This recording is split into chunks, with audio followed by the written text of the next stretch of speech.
Je m'appelle Piper, j'ai 34 ans, et je suis agente immobilière dans la banlieue nord de Dallas.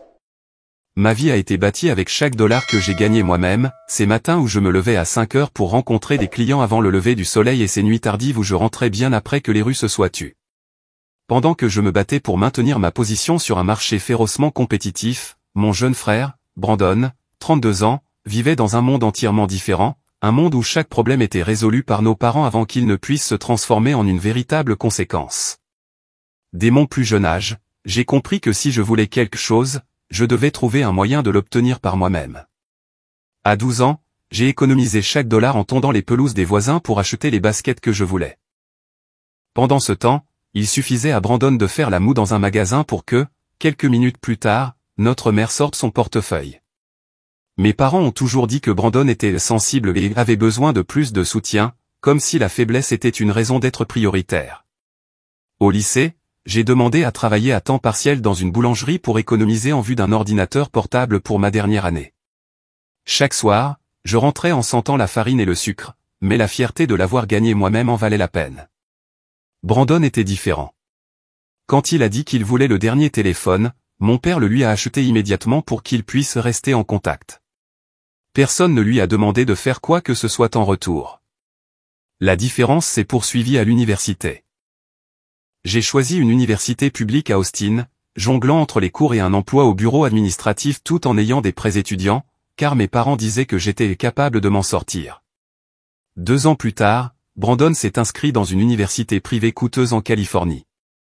Toutes ses dépenses, frais de scolarité, logement, voiture étaient entièrement couvertes par nos parents. Pourtant, Brandon a abandonné à mi-parcours, prétendant qu'il n'avait pas trouvé sa passion. Pendant que je gravissais les échelons depuis les postes les plus bas dans une agence immobilière, économisant chaque centime de commission pour rembourser mes dettes et développer ma clientèle, Brandon passait d'un emploi à l'autre. Il a essayé d'être barman mais s'est fait virer pour avoir offert des boissons gratuites à ses amis. Il a travaillé dans un magasin de téléphonie mobile jusqu'à ce que des ruptures de stock ne le fassent renvoyer. Il s'est même inscrit à un cours de marketing en ligne mais a abandonné au bout d'une semaine parce que c'était trop ennuyeux. Mes parents n'ont jamais laissé Brandon ressentir une réelle pression. Quand il était à court de loyer, ils le payaient immédiatement. Quand son vieux camion est tombé en panne, ils lui ont acheté une camionnette toute neuve, disant que c'était pour que leur fils ait un moyen de transport fiable pour aller travailler. Ils ont remboursé ses dettes de carte de crédit 2 fois, accompagnant cela de leçons sur la responsabilité, qui se terminaient toujours de la même manière en sortant leur portefeuille. Certaines nuits, je m'asseyais à mon bureau en triant des piles de dossiers, tapant pendant que ma mère m'appelait pour me parler des dernières difficultés de Brandon. Elle terminait toujours par « Tu sais, la famille doit s'entraider dans les moments difficiles ». Je me contentais de rire sèchement et de changer de sujet. Au fil des ans, j'ai appris à ravaler le sentiment d'injustice, mais il couvait comme une braise ardente. À 33 ans, j'avais remboursé mes prêts étudiants et économisé suffisamment pour commencer à chercher ma première maison. Pendant ce temps, Brandon venait de perdre son emploi d'assistant commercial parce que l'environnement ne lui convenait pas et vivait avec une nouvelle petite amie. Le fossé entre nous n'avait jamais été aussi clair. Je m'étais libéré des contraintes financières de ma famille tandis qu'il restait coincé dans le même cycle de dépendance et de protection. Je ne déteste pas Brandon. Je suis juste fatigué de réaliser que mes parents ne nous ont jamais tenus aux mêmes normes. J'ai dû me dépasser pour prouver ma valeur alors qu'il lui suffisait de se présenter pour tout recevoir. Dans les années qui ont suivi l'abandon de ses études par Brandon, nos vies ont pris des directions complètement opposées. Je suis resté à Dallas, travaillant comme agente immobilière tout en suivant des cours avancés pour obtenir des certifications professionnelles. Chaque matin, je courais quelques tours dans le parc du quartier, prenais un café à emporter et ouvrais mon ordinateur portable de bonne heure pour répondre aux courriels des clients. Chaque dollar que je gagnais avait déjà un but, rembourser mes dettes, épargner, investir dans mon travail. Brandon, en revanche, est revenu du Texas depuis la Californie sans diplôme et sans plan clair. Il a essayé de travailler chez un distributeur d'articles de sport mais a démissionné au bout de 3 mois parce qu'il ne supportait pas le directeur. Puis est venue une série d'emplois temporaires, de chauffeur-livreur à assistant événementiel, mais chacun s'est terminé rapidement avec la même excuse, ça ne me convenait pas. Ce que j'ai remarqué, c'est qu'il ne faisait jamais vraiment l'effort de trouver le prochain emploi. Chaque fois qu'il perdait son travail, Brandon retournait directement dans les bras de nos parents. Mon père a puisé dans ses économies de retraite pour couvrir le loyer d'un appartement de luxe que Brandon insistait pour garder parce qu'il ne voulait pas vivre dans un taudis. Ma mère lui envoyait quelques centaines de dollars par mois pour qu'il puisse manger correctement. Lorsque la camionnette que nos parents lui avaient achetée a eu besoin d'une nouvelle transmission, ils ont non seulement payé les réparations, mais lui ont également donné de l'argent supplémentaire pour qu'il ne s'inquiète pas. Je savais que ce n'était pas de petites sommes car chaque fois qu'ils aidaient Brandon, ils m'en parlaient au téléphone, presque comme s'ils voulaient mon approbation. Mais au lieu de les soutenir, je sentais juste la même vieille injustice revenir. Quand ma propre voiture est tombée en panne à l'université, j'ai passé 4 mois à prendre le bus sous la chaleur écrasante du Texas pour économiser suffisamment pour les réparations. Pour Brandon, il suffisait d'un seul appel téléphonique. Je me souviens encore d'un vendredi soir où j'organisais des dossiers de clients et où maman a appelé. Sa voix semblait urgente, comme si quelque chose de grave s'était produit. Piper, je ne sais pas quoi faire avec Brandon. Il a 3 semaines de retard de loyer et le propriétaire menace de l'expulser. J'ai demandé, alors, qu'allez-vous faire? Eh bien, nous allons le couvrir pour lui, et il a promis qu'il nous rembourserait le mois prochain. Je me suis mordu la lèvre, gardant mon ton calme. Maman, combien de fois a-t-il promis ça? Vous a-t-il déjà remboursé? Elle est restée silencieuse un long moment avant de changer de sujet. Je savais que refuser d'aider Brandon était impensable pour mes parents, et souligner la vérité ne ferait que les rendre sur la défensive et protecteurs envers lui. Au moment où j'ai eu 34 ans, les choses au travail avaient commencé à s'améliorer. On m'a confié des clients de grande valeur et mes commissions ont considérablement augmenté. Mes économies ont finalement atteint le chiffre dont j'avais rêvé. J'ai commencé à chercher une maison, pas un appartement pratique, mais une maison unifamiliale avec un jardin où je pourrais planter de la lavande et adopter un chien. Pendant ce temps, Brandon s'était empêtré dans un autre cycle. Il a emménagé avec sa petite amie, Tiffany, à Fort Worth. Elle travaillait comme serveuse et ne gagnait pas beaucoup, mais Brandon dépensait toujours de l'argent comme s'il vivait avec papa et maman. Un mois plus tard, Tiffany a appelé ma mère en larmes, disant que Brandon ne payait pas sa part du loyer et avait même utilisé sa carte de crédit pour acheter de nouvelles enceintes et réserver un voyage à la plage avec ses amis. Lorsque cette relation a pris fin, il est retourné directement chez nos parents. Cette fois, ils lui ont loué un appartement près du centre-ville de Dallas pour qu'il soit plus facile de trouver un emploi. Quand j'ai appris la nouvelle, j'ai juste secoué la tête. L'endroit était plus chic que là où je vivais, avec une piscine extérieure et une salle de sport ultramoderne. L'ironie était que pendant que je calculais chaque dépense pour acheter ma première maison, mon frère, qui ne pouvait pas garder un emploi, vivait dans un endroit que j'aurais dû y réfléchir à 2 fois avant de me le permettre. Et bien sûr, mes parents appelaient toujours cela une aide temporaire. Un soir, je suis allé dîner chez mes parents. Brandon était là, portant une nouvelle veste et tenant le dernier téléphone. Pendant le repas, il s'est vanté d'avoir commandé un ensemble de canapés haut de gamme pour son appartement. J'ai demandé directement, Brandon, où as-tu trouvé l'argent? Il a souri d'un air suffisant. Maman et papa me l'ont prêté. Juste quelques centaines. Je le rembourserai au fil du temps. J'ai regardé mes parents, mais ils ont évité mon regard, comme s'ils savaient exactement ce que je pensais. En rentrant chez moi ce soir-là, j'ai ressenti un mélange de tristesse et d'épuisement. J'avais travaillé pendant des années pour être autonome, mais aux yeux de mes parents, cela signifiait seulement que j'étais suffisamment en sécurité pour porter plus de poids pour quelqu'un d'autre. Et Brandon continuait de dériver dans la vie sans penser au lendemain. Après 8 ans à économiser chaque chèque de commission, à réduire les vacances et à sauter les dîners chics, j'avais enfin assez pour acheter la maison dont j'avais toujours rêvé. C'était une maison de plein pied de style ranch, 3 chambres dans un quartier calme du nord de Dallas où des arbres matures formaient une canopée verte et luxuriante chaque été. La maison n'était pas immense, mais la façon dont la lumière du matin filtrait à travers les fenêtres du salon rendait chaque sacrifice valable. Le jour de la clôture, j'ai quitté le bureau avec les clés à la main, mon cœur battant comme un enfant déballant un cadeau de Noël. Ma mère m'a serré fort dans ses bras. Mon père a hoché la tête et a dit, « Tu as bien fait, ma chérie. » Ils sont venus à la pendaison de crémaillère que j'ai organisée ce week-end-là, apportant une orchidée violette que je savais que ma mère avait choisie avec soin. Tout l'après-midi, les voisins se sont arrêtés pour me féliciter. Les amis riaient et bavardaient, et je n'arrêtais pas de passer ma main sur le nouveau comptoir de la cuisine juste pour sentir la réalité de la propriété. Brandon est arrivé avec près de 3 heures de retard, portant un t-shirt froissé et tenant une canette de bière. Il n'a rien apporté d'autre qu'un rapide bel endroit en entrant. Après quelques banalités, il a commencé à se plaindre d'une récente rupture et de la nécessité d'un changement de décor. Je l'ai invité à rester pour le dîner, mais en quelques minutes, il regardait autour de lui et a dit nonchalamment, comme si c'était la chose la plus naturelle du monde, ce jardin est immense. Prête-moi la maison le week-end prochain pour une fête, Piper. J'inviterai tout le groupe. Ça fait une éternité qu'on ne s'est pas vu. J'ai ri, pensant qu'il plaisantait, mais ses yeux étaient très sérieux. Non, je viens d'emménager, et je n'ai même pas fini de déballer. Brandon a haussé les épaules.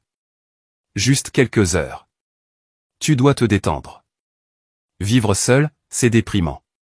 Je n'ai pas répondu, je me suis juste resservi un verre d'eau, mais un malaise glacial s'est installé.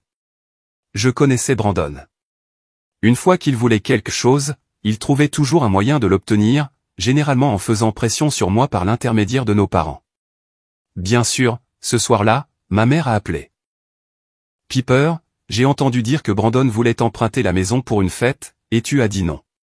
Ce ne sont que quelques amis, rien de grand. Je suis resté ferme.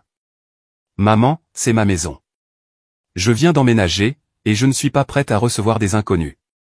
Il y a eu une pause avant qu'elle ne dise doucement, tu as toujours des limites, mais parfois tu devrais être plus souple avec la famille. Cette seule phrase m'a montré à quel point nous étions éloignés. Aux yeux de mes parents, mon succès était une ressource commune, disponible pour Brandon chaque fois qu'il en avait besoin. Au cours des semaines suivantes, je suis resté occupé, finissant chaque recoin de ma maison. J'ai peint les murs du salon d'un crème chaud, placé un fauteuil bleu marine près du coin lecture près de la fenêtre. Chaque matin, j'ouvrais les rideaux et laissais la lumière du soleil inonder la pièce, ressentant cette joie paisible d'avoir un espace qui m'appartenait entièrement. Brandon était différent. Il venait rarement, sauf pour suggérer d'utiliser la maison pour tel ou tel événement ou rassemblement de groupe. Un samedi après-midi, alors que je passais la serpillière, Brandon m'a envoyé un texto, « Nous serons là tôt ce soir. » Maman dit que ça ne te dérangera pas, je me suis figé, le cœur battant. Personne ne m'avait demandé, mais tout le monde avait décidé. Je l'ai appelé immédiatement, ma voix plus froide que la climatisation. Brandon, sois clair. C'est ma maison, et je n'accepte que personne ne vienne sans ma permission. Il a ricané. Tu exagères. On veut juste t'aider à inaugurer la maison. J'ai raccroché, verrouillé les portes et tiré les rideaux. Personne ne s'est présenté ce soir-là, mais je savais que ce n'était pas fini. Au fond de moi, j'ai compris quelque chose clairement, j'étais entré dans une nouvelle étape de ma vie, une étape où j'étais entièrement responsable de ma propre propriété et de mon bonheur. Mais pour Brandon et mes parents, j'étais toujours cette fille célibataire dont les biens étaient une solution pratique aux problèmes de quelqu'un d'autre. J'ai réalisé que garder cette maison ne consistait pas seulement à payer l'hypothèque. Il s'agissait de la protéger des mains qui considéraient mes limites comme des suggestions facultatives. Moins d'un an après avoir emménagé dans la maison de mes rêves, des problèmes cachés ont commencé à faire surface comme des fissures qu'on ne pouvait pas réparer. Au début, ce n'était qu'une petite fuite sous l'évier de la cuisine. J'ai pensé que j'appellerais un plombier et que ce serait réglé. Mais quand ils ont démonté les tuyaux, ils ont découvert que tout le système d'eau était gravement détérioré et qu'il faudrait un remplacement complet pour éviter une rupture à tout moment. Le devis, plus de $6 000, m'a noué l'estomac. Je venais de payer mon assurance habitation annuelle et d'acheter une nouvelle table à manger pour la cuisine, donc il n'y avait pas d'argent de côté. J'ai dû puiser dans mon fonds d'urgence, de l'argent que j'avais mis des années à constituer, pour le réparer. Je pensais que ce serait la fin. Mais quelques semaines plus tard, la saison des pluies du Texas est arrivée, apportant une pire surprise, un toit qui fuyait. Le couvreur est monté, puis est redescendu avec un air sombre. Il a besoin d'un remplacement complet, au moins $11 000. Un patch ne tiendra que quelques mois. J'ai eu l'impression de m'effondrer sur le porche. Pas seulement à cause du coût, mais parce que je savais que si cela continuait, les dépenses s'accumuleraient comme des sables mouvants, m'entraînant vers le fond. En tant qu'agente immobilière, je savais que le marché était à son apogée. Les prix des maisons dans mon quartier avaient bondi de plus de 20% en seulement 2 ans. Mais vendre la maison dont j'avais rêvé si longtemps, la pensée était déchirante. C'était l'endroit que j'avais peint mur par mur, où j'avais planté des fleurs et choisi chaque meuble. Ce n'était pas seulement une propriété. C'était la preuve de mes années de persévérance et de sacrifice. Ce soir-là, j'ai appelé Émilie, ma conseillère financière de longue date. Après m'avoir écouté, elle a soupiré. Piper, je sais que tu aimes cette maison, mais d'après ce que tu dis, elle devient un fardeau. Tu pourrais vendre maintenant que le marché est en pleine effervescence. Prends le profit, rembourse tes dettes et repars à zéro dans un endroit plus gérable. Ces paroles n'étaient pas fausses. J'avais donné le même conseil à des clients dans des situations similaires, mais l'appliquer à moi-même était beaucoup plus difficile. Le lendemain matin, en allant au travail, j'ai remarqué des panneaux vendus qui poussaient partout. Les maisons se vendaient en quelques jours, certaines pour plus que le prix demandé. En rentrant chez moi, je me suis arrêté au bureau d'un collègue de confiance, Marc, pour me renseigner sur une vente rapide. Il a regardé mes photos d'annonces et mes papiers, puis a souri. Avec votre emplacement et votre état, vous pourriez mettre en vente 15% plus cher que ce que vous l'avez acheté et recevoir quand même plusieurs offres. Vous pourriez vendre en une semaine. Cela a semblé être le coup de pouce final. Je suis rentré chez moi, je me suis tenu dans mon salon et j'ai regardé la dernière lumière du jour s'étirer sur les parquets. Je savais que je devais choisir, m'accrocher à ce rêve jusqu'à ce qu'il me vide ou le laisser partir pour protéger mon avenir. La décision n'a pas été impulsive. J'ai passé une semaine à faire des calculs, solde du prêt en cours, coût de réparation si je restais, profit projeté si je vendais, et budget pour mon prochain logement. Chaque calcul pointait vers la même réponse, vendre était le seul moyen d'éviter de sombrer dans les dettes. Une chose que j'ai gardée secrète, je n'en ai parlé à personne dans ma famille, surtout pas à Brandon ou à mes parents. Je savais exactement comment ils réagiraient. Brandon y verrait une occasion en or de s'engouffrer, et mes parents insisteraient pour que je garde la maison pour la famille. J'avais besoin d'espace et de calme pour conclure l'affaire avant que le drame ne commence. Marc m'a mis en contact avec un jeune couple qui cherchait exactement mon genre de maison. Ils l'ont visité un mercredi après-midi. Je suis resté sur le porche, les entendant s'extasier sur la cuisine ouverte et le grand jardin. Un jour plus tard, ils ont envoyé une offre, 5% au-dessus du prix demandé avec une clôture rapide et la possibilité pour moi de la relouer pendant 30 jours le temps de mon déménagement. J'ai signé les papiers avec un mélange de soulagement et de chagrin. En moins d'un mois, je devrais quitter l'endroit dans lequel je m'étais tant investi. Mais je savais aussi que je reprenais ma sécurité financière, quelque chose que j'avais sacrifié bien trop longtemps pour m'accrocher à un rêve qui se fissurait déjà. Le dîner du dimanche chez mes parents était une tradition depuis des années. Peu importe à quel point j'étais occupé, je m'assurais d'être là à 18h précise car mon père détestait que quelqu'un soit en retard. Ce soir-là, je suis arrivé à l'heure, portant une bouteille de vin rouge, gardant toujours secret mon projet de vendre ma maison. J'avais l'intention de le partager seulement après que tous les papiers soient terminés, évitant ainsi des disputes inutiles. Au moment où je suis entré, j'ai senti que quelque chose était différent. La table était recouverte d'une nouvelle nappe, l'argenterie brillait, et une bouteille de champagne glacé trônait au centre, quelque chose que je n'avais jamais vu lors d'un dîner de famille ordinaire. Ma mère souriait plus largement que d'habitude, et mon père s'est levé pour me serrer dans ses bras, en disant « Tu vas être surprise ». Avant que je puisse demander, Brandon est entré du salon, portant une chemise neuve et impeccable et les cheveux bien coiffés, un spectacle rare. Il tenait un sac cadeau, le posant sur la table comme s'il faisait partie d'une cérémonie. Ma mère a incliné la tête et a souri d'un air entendu. « Piper, nous avons de bonnes nouvelles ce soir. » Une fois que nous nous sommes tous assis, mon père a commencé d'un ton formel, comme s'il faisait une annonce. La famille en a discuté et a décidé de la solution parfaite pour tout le monde. Brandon s'est éclairci la gorge et a levé sa coupe de champagne. À partir de la semaine prochaine, je vais emménager avec toi, Piper. Juste temporairement, jusqu'à ce que je sois stable au travail à nouveau. J'ai posé ma fourchette, regardant chaque visage autour de la table. Ma mère a hoché la tête et a ajouté, « Tu as une maison spacieuse, et c'est un gaspillage que tu y vives seul. Brandon peut prendre la chambre d'amis, aider au ménage et garder un œil sur les choses quand tu es occupé. » Je suis resté silencieuse quelques secondes, ayant l'impression de regarder une pièce de théâtre dans laquelle on m'avait engagé sans me le demander. Quand tous les yeux se sont tournés vers moi, j'ai souri faiblement et j'ai dit lentement, « C'est un beau projet. Mais il y a un problème. » « Quel problème ? » Mon père a froncé les sourcils. « J'ai vendu la maison la semaine dernière. » Le silence est tombé sur la table. Brandon a cligné des yeux rapidement, la bouche ouverte, mais aucun mot n'est sorti. Ma mère a posé son verre avec un bruit sec, sa voix plus tranchante que d'habitude. Tu as quoi? Vendu? Pourquoi n'as-tu pas prévenu la famille? J'ai sorti une enveloppe de mon sac contenant le contrat signé et je l'ai posé sur la table. Voici les papiers. Les acheteurs en prennent possession dans 3 semaines. Je vais louer un endroit plus petit qui correspond à mon budget. Brandon a saisi les papiers, les feuilletant comme s'il cherchait une faille. Tu as fait ça juste pour me couper les ponts, n'est-ce pas? Non, Brandon. Je l'ai vendu parce que les coûts de réparation et d'entretien étaient trop élevés. Je ne vais pas m'endetter. Mon père est intervenu lourdement. Piper, c'est une grande décision. Pourquoi n'as-tu pas consulté la famille? J'ai laissé échapper un petit rire. Comme la façon dont vous avez tous prévu que Brandon emménage avec moi sans jamais me le demander? L'air à table est devenu pesant. Brandon a repoussé les papiers vers moi et s'est levé brusquement. J'ai déjà dit à mon propriétaire que je serais parti d'ici la fin du mois. Où suis-je censé aller maintenant? Tu peux louer un autre endroit, trouver un colocataire, ou rester avec maman et papa. J'ai regardé directement vers eux.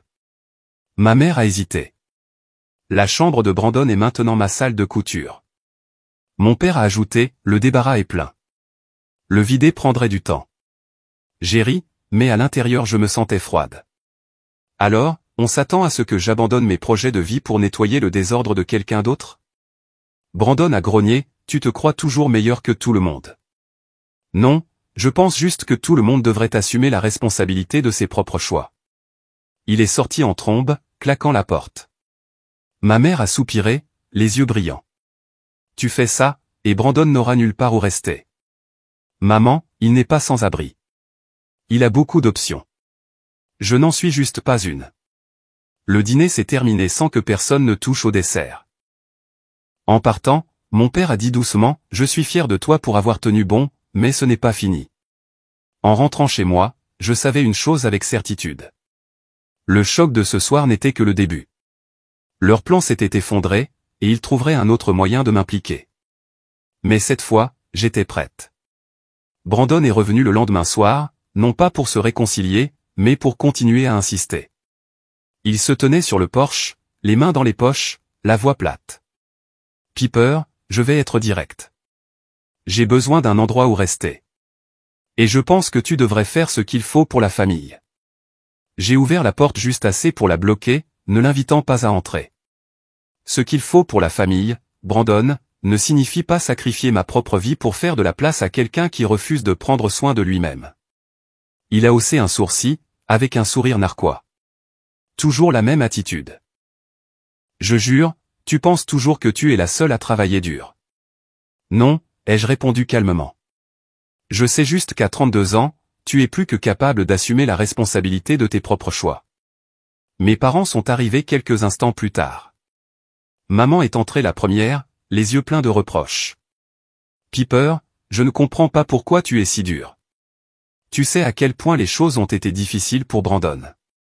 Maman, les choses sont difficiles pour lui parce que tout le monde le protège des conséquences. Combien de fois avez-vous remboursé ses dettes de carte de crédit? Papa lui a acheté une nouvelle voiture, a couvert son loyer. Vous appelez ça de l'aide, mais en réalité, c'est l'empêcher de grandir. Papa est intervenu, la voix sévère. Nous sommes une famille. Quand une personne a un problème, toute la famille le partage. Je ne suis pas contre l'aide, ai-je dit, le regardant droit dans les yeux. Mais aider signifie leur donner un moyen de se débrouiller seul, pas de transformer la maison de quelqu'un d'autre en une station de sauvetage permanente. Brandon a laissé échapper un petit rire moqueur. Écoute-toi, comme si tu étais une sorte de thérapeute familial. La vérité, c'est que tu ne veux tout simplement pas partager parce que tu es égoïste. Égoïste? J'ai haussé un sourcil. Quand j'avais 19 ans, j'ai payé mes propres frais de scolarité et j'ai travaillé à 2 emplois. Personne ne m'a proposé de partager quoi que ce soit avec moi. Quand ma voiture est tombée en panne, j'ai pris le bus pendant 4 mois pendant que tu recevais une voiture toute neuve de maman et papa après un seul appel téléphonique. Si l'égoïste signifie protéger ce pourquoi j'ai travaillé d'arrache-pied, alors oui, je suis égoïste. Le silence a rempli la pièce. Mes parents ont échangé des regards mal à l'aise. Maman a parlé doucement, mais tu es dans une bien meilleure situation que Brandon maintenant. Tu peux te permettre d'aider, alors pourquoi pas? Parce que si je le fais, ça se reproduira. Il vivra confortablement sans aucune motivation pour changer. Et la prochaine fois, l'aide se transformera en une prise de responsabilité totale à nouveau. Le ton de Brandon s'est aiguisé. Alors, tu veux que je sois à la rue? Non. Tu peux dormir chez un ami, trouver un colocataire, ou rester avec maman et papa. Papa a secoué la tête. La chambre d'amis est pleine de choses, et il n'y a pas le temps de la vider. Alors videz-la, ai-je soupiré. Si vous êtes prêt à aider, c'est la manière la plus logique. Brandon m'a lancé un regard, puis s'est tourné vers eux. Vous voyez? Elle veut juste me mettre dehors. J'ai senti ma colère monter, mais j'ai gardé ma voix calme. Brandon, personne ne te doit un logement, tout comme on ne m'a jamais dû quelqu'un pour me sortir des moments difficiles. Si tu veux vraiment changer, tu trouveras un moyen. Sinon, tu choisis de rester où tu es. Les yeux de maman se sont remplis de larmes. T'entendre dire ça, ça me fait mal. Maman, ça me fait mal aussi. Être mise dans la position de porter le fardeau de tout le monde simplement parce que je prends soin de moi. L'équité ne consiste pas à traiter tout le monde exactement de la même manière. Il s'agit de fixer les bonnes attentes et de les laisser faire face à leurs responsabilités. Papa s'est levé, comme pour mettre fin à la conversation. Très bien, Piper, je comprends ton point de vue, mais souviens-toi, peu importe nos différences, nous sommes toujours une famille. Je sais, ai-je hoché la tête. Et parce que nous sommes une famille, je dis la vérité. Quand ils sont partis, je suis resté dans l'embrasure de la porte à les regarder. Brandon n'a pas regardé en arrière, se dirigeant d'un pas lourd vers sa voiture et claquant la porte si fort qu'un voisin a jeté un coup d'œil. Je savais que les choses ne seraient pas paisibles tout de suite, mais au moins, j'avais enfin dit ce que je gardais en moi depuis des années, et cette fois, je ne reviendrai pas en arrière. Je venais de fermer la porte quand mon téléphone a vibré. Un texto de Brandon, tu le regretteras. Je l'ai regardé, j'ai expiré lentement et j'ai posé le téléphone sur la table. À l'intérieur, je n'ai ressenti que du soulagement car, enfin, le fardeau appelé à prendre la responsabilité de quelqu'un d'autre m'avait été levé, même si ce n'était que le premier pas. Juste 2 jours après la dispute, j'ai appris par maman que Brandon avait réemménagé chez nos parents. Au début, j'ai pensé que ce serait comme toutes les autres fois. Il dormirait jusqu'à midi, sortirait tard, et maman et papa couvriraient toutes les dépenses. Mais il s'est avéré que les choses ne se passaient pas comme je l'imaginais. Maman m'a dit que le soir même où Brandon a ramené ses affaires à la maison, papa a posé un accord de cohabitation sur la table du dîner. Il stipulait clairement, Brandon devait payer $400 par mois pour les dépenses du ménage, acheter ses propres articles personnels et s'occuper de la tonte de la pelouse et de la sortie des poubelles chaque semaine. Le couvre-feu était fixé à 23 heures, sauf raison valable. Au début, j'ai pensé que mes parents bluffaient, mais maman m'a assuré qu'ils étaient sérieux. Papa gardait les clés du garage pour que Brandon ne puisse pas simplement utiliser la voiture familiale quand il le voulait. Maman a même verrouillé le placard à collation après 22 heures parce qu'il avait l'habitude de finir toutes les friandises en une nuit. Je n'ai pas pu m'empêcher de rire et, étrangement, de me sentir pleine d'espoir. La première semaine, Brandon a réagi exactement comme je m'y attendais. Il s'est plaint que $400, c'est trop pour une vieille chambre dès que le couvre-feu me donne l'impression de vivre dans un dortoir. Mais papa a été ferme. Si tu veux moins cher, loue ailleurs. Ici, il y a des règles. Étonnamment, maman ne s'est pas précipitée pour le défendre comme avant. Elle a simplement dit, Brandon, ton père et moi avons été trop indulgents par le passé. Si tu veux vivre ici, tu dois contribuer. Je suis resté à l'écart, n'ayant que des nouvelles lors de brefs appels téléphoniques. Au début, Brandon a sauté la tonte de la pelouse et le coût a été déduit de ce qu'il avait déjà payé, l'obligeant à le rattraper. Un soir, il est rentré tard. Papa a verrouillé la porte, et il a dû dormir sur le canapé du salon pour retenir la leçon. Progressivement, Brandon a commencé à s'adapter à la nouvelle routine. Il a pris un emploi à temps partiel dans un garage de réparation automobile voisin. Pas glamour, mais suffisant pour couvrir son loyer à mes parents et quelques dépenses personnelles. Maman a dit que c'était la première fois depuis des années qu'elle le voyait faire sa propre lessive au lieu de la jeter dans la machine et de la laisser la plier. 3 semaines plus tard, j'ai reçu un appel inattendu de papa. Piper, devine quoi? Brandon vient d'avoir un entretien dans une grande entreprise de livraison pour un poste d'entrepôt. Pas son emploi de rêve, mais c'est stable et ça vient avec une assurance. C'est super, ai-je répondu, honnêtement surprise. J'espère qu'il s'y tiendra cette fois. Papa Harry. Je l'espère aussi. Ta mère et moi avons mis de côté son argent de loyer pour que, s'il est sérieux, nous puissions l'aider avec un acompte pour son propre logement, mais nous ne lui avons pas encore dit. Cette nouvelle m'a laissé à la fois soulagé et un peu étonné. C'était la première fois que mes parents soutenaient Brandon tout en le tenant responsable. Fini de se précipiter pour le renflouer immédiatement. 2 mois plus tard, Brandon m'a appelé. Son ton était plus calme, sans le blâme ou le sarcasme habituel. Piper, je viens d'être embauché à plein temps dans l'entreprise. Ce n'est pas un poste élevé, mais j'ai l'impression que je commence à faire quelque chose pour moi-même.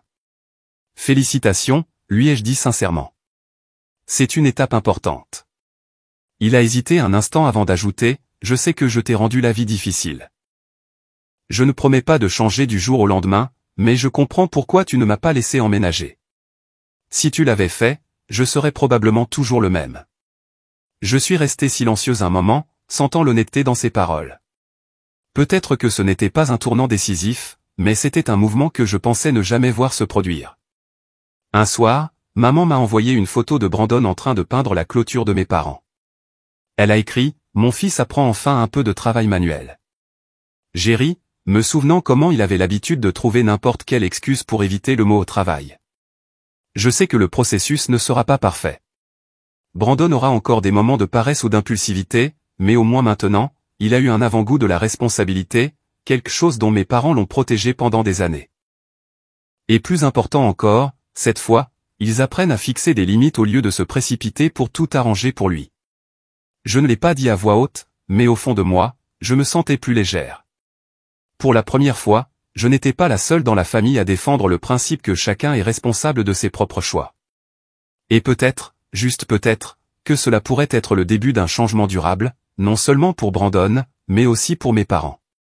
3 mois après avoir déménagé de mon ancienne maison, j'ai signé les papiers pour une maison de ville de 2 étages dans le nord-ouest de Dallas. Elle était beaucoup plus petite que ma précédente maison de 3 chambres, mais parfaite pour moi, 2 chambres, un garage et un petit patio juste assez grand pour une table de café et quelques pots d'herbes aromatiques. Pas de toit qui fuit ni de tuyaux pourris à craindre. Tout était neuf et sous garantie. Le profit de la vente de ma dernière maison a couvert une grande partie de celle-ci, rendant mon hypothèque plus légère que jamais.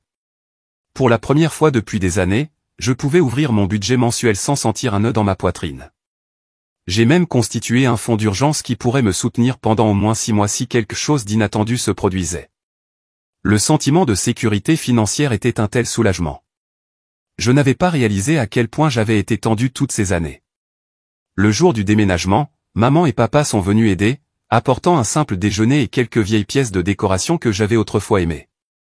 Aucune allusion à Brandon ayant besoin d'un endroit où rester avec sa sœur comme avant.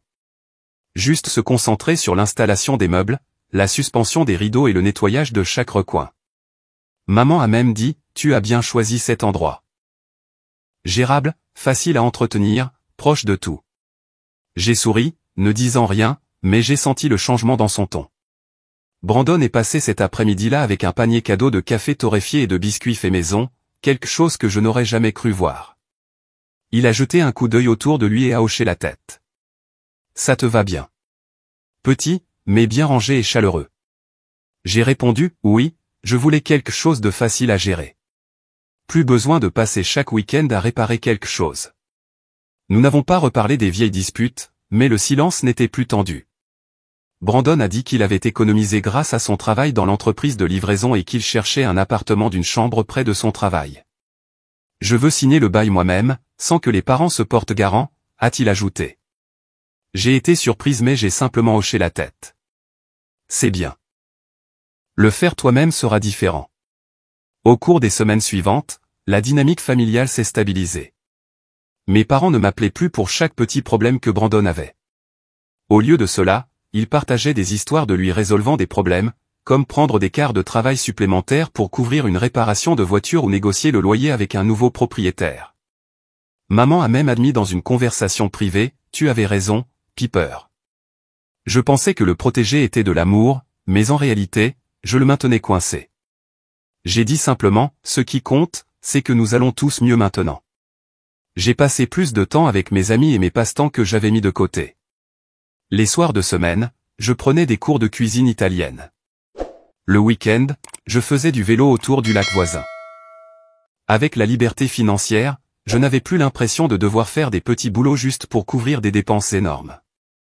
J'ai même commencé à penser à de courts voyages, quelque chose que j'avais toujours repoussé parce qu'il y avait trop de travaux ménagers à faire. Un vendredi soir, Brandon a appelé, la voix enjouée. Je viens de signer le bail de mon nouvel appartement. J'emménage le mois prochain. Félicitations, ai-je dit, sincèrement heureuse. Tu as fait quelque chose que je pensais prendre beaucoup de temps. Brandon a ri. Si tu m'avais laissé emménager avec toi ce jour-là, je serais toujours coincé. Je t'ai détesté pour ça à l'époque, mais merci. Ce court appel m'a fait réaliser que le fait de maintenir des limites ne vous protège pas seulement, cela peut être le coup de pouce dont quelqu'un d'autre a besoin pour changer. À la petite pendaison de crémaillère de Brandon, j'ai apporté un cactus et une carte cadeau pour des articles de maison. Il a ri. Merci. Je ne le vendrai pas, ne t'inquiète pas, toute la pièce a ri, et pour la première fois depuis des années, une réunion de famille s'est déroulée sans cette tension silencieuse et pesante. En regardant en arrière, je sais que ce voyage ne consistait pas seulement à acheter ou à vendre une maison. Il s'agissait d'apprendre à choisir ce qui sert vraiment ma vie tout en laissant les autres prendre en charge la leur. Et dans cette petite maison de ville, j'ai trouvé quelque chose que ma plus grande maison ne m'a jamais donné, une paix durable. Mon histoire montre que parfois, abandonner un rêve n'est pas un échec. C'est le tournant pour trouver un véritable équilibre. Vendre la grande maison m'a non seulement libéré de la pression financière, mais a également créé l'espace dont ma famille avait besoin pour apprendre le respect des limites et la responsabilité personnelle. Brandon est devenu plus indépendant. Mes parents ont changé leur façon de le soutenir, et j'ai trouvé la paix dans une maison de ville qui me convient parfaitement. Dans la vraie vie, les décisions les plus difficiles peuvent ouvrir la voie la plus solide pour l'avenir.